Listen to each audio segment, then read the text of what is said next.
Banyeshuri inshuti zacu mwebwe mushoje senior 6, uyu munsi ndaje ngo tuganire ku bintu bigiye bitandukanye. Iyo umuntu akimara gusoza kwiga hari ibintu byinshi agenda ahura nabyo, twahuye nabyo natwe twarize twayanyuzemo, gusa bitewe n'uko hari aya mahirwe twagiye tubona nk'ayo mufite uyu munsi kwa mwakisesinga interineti, hari byinshi twagiye tugwamo, byinshi byagiye bitubangamira, bikaba byaranatubabaje cyane. Niyo mpamvu tugira ngo wowe rwose uri mu biruhuko, wowe munyeshuri mu biruhuko, wowe ubu ngubu ufite umwanya uri available, ufite telefone, ufite interineti, ufite netiwaka, aho uherereye hose hari ibintu byinshi ugenda ubona. Gusa nagira ngo uyu munsi twongere tuganireho gatoya.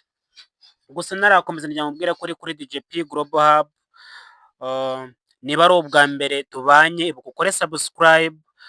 Niba uri umunyeshuri by'akarusho washoje senior 6, hari na WhatsApp group iri muri description yacu, aho tugushishikariza kugeramo kugira ngo tujye tubana buri munsi, kuko niho ukura amakuru y'ama-scholarship agiye atandukanye, amakaminuza mu Rwanda, hanze yarwo, muri Canada, Amerika, ahantu henshi hagiye hatandukanye ugerayo, cyane cyane ko iyo group yo ufashwa na Dr. Deo, niwe ukwitaho kuva utangiye urugendo rwo kwiga kugeza ushoje. Inama zose ukenera aragufasha, araziguhereza. Aho nta yindi rero, iyo group ya WhatsApp group rwose uyijoyininge wowe uze kugerayo, ujye ubana na Dr. Deo, ubone amahirwe menshi agiye atandukanye. Ako kari akanyuzemo, ubwo nibutsaga abashoje senior 6, senior 3, mwese muri mu rugo, ndetse n'ababyeyi bacu baduhora hafi ku nama zigiye zitandukanye, batugenera turi mu biruhuko, n'amakuru meza ndakeka batabura kuyatugezaho. Rero reka nigane n'abanyeshuri ndetse n'abandi bantu bari hanze aha ngaha, cyane cyane ariko abanyeshuri. Buriya ishuri hari ukuntu rijya ridufata rikaturinda ibibi byinshi, ndetse hari n'ibyiza wenda tutabona abandi babona, bitewe n'uko tuba turi mu buzima bw'ishuri.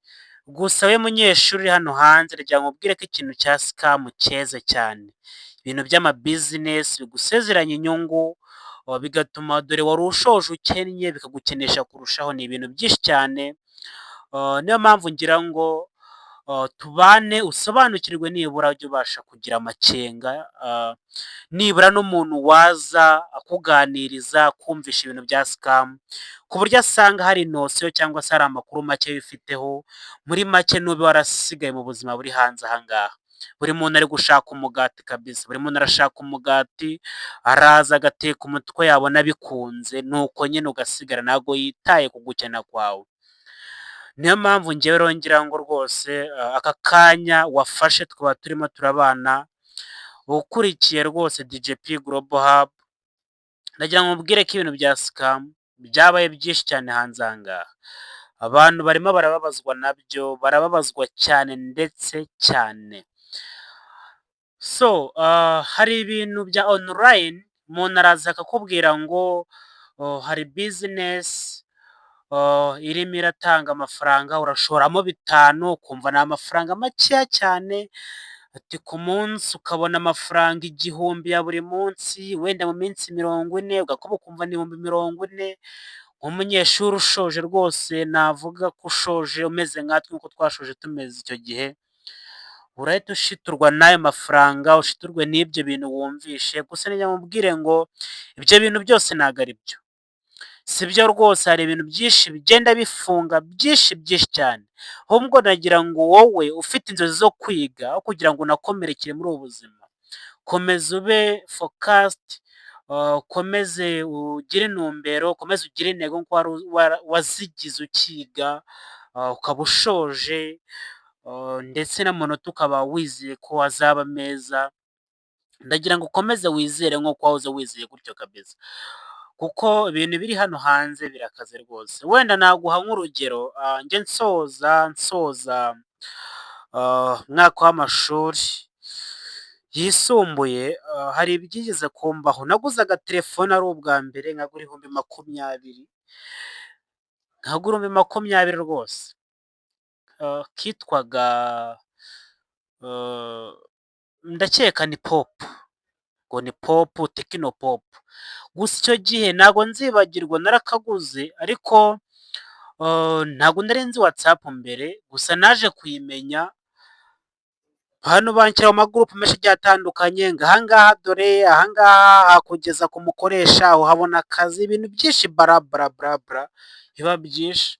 Gusa ngira mubwire ko naje kuribwa cyane ndetse mpakura n'isomo ku buryo niyemeje ko umuyoboro wanjye nzakora cyangwa se mu ntego zanjye mfite zo kuzagira ikinyamakuru giteye imbere kiri ku rwego nk'ibindi binyamakuru, wenda urugero nka za BNB, naje gufata umwanzuro mvuga ngo urubyiruko rwose, abana b'u Rwanda bose, nta muntu nzemera ko agwa mu mutego nk'uwo naguyemo icyo gihe, keretse umuntu utazabasha kubyumva kandi nabwo uwabwiwe ntiyumve. Iyo hari ikimubayeho aba yizize, ntago navuga ngo hari umuntu aba azize cyane. Niyo mpamvu rero rubyiruko, inama nabagira kuri experience mfite, ibyo mukora byose, ibyo ukora byose rwose, wowe ibyo ukora byose, ibyo urimo byose, ndakugira inama yo kugira amakenga, gira amakenga kandi ugire inzozi, ugire n'icyizere cy'ejo hazaza, byose birashoboka. Iyo wabanye natwe iyi video, niba wumva hari ikintu ikubatsemo, hari ikintu cy'ingenzi uyigiyemo, nagushishikariza kuyisangiza abandi bagenzi bawe, nabo bakazajya bakomeza kubana natwe.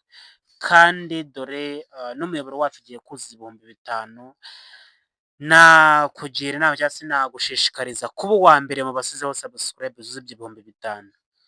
So murakoze cyane, mukomeze mugire ibihe byiza aho muherereye hose hagiye hatandukanye, mwibutsa ko wowe ushaka kwiga, ushaka gukomeza amashuri yawe muri kaminuza nziza, haba mu gihugu cyacu, haba izigenga cyangwa iza leta, ndetse nawe wifuza kujya abroad nk'uko nabikubwiye, Dr. Deo araza kugufasha unyuze muri ya groupe ya WhatsApp ndetse na nomero ziri kuri screen y'iyi video. Sawa, murakoze cyane, turabashimiye.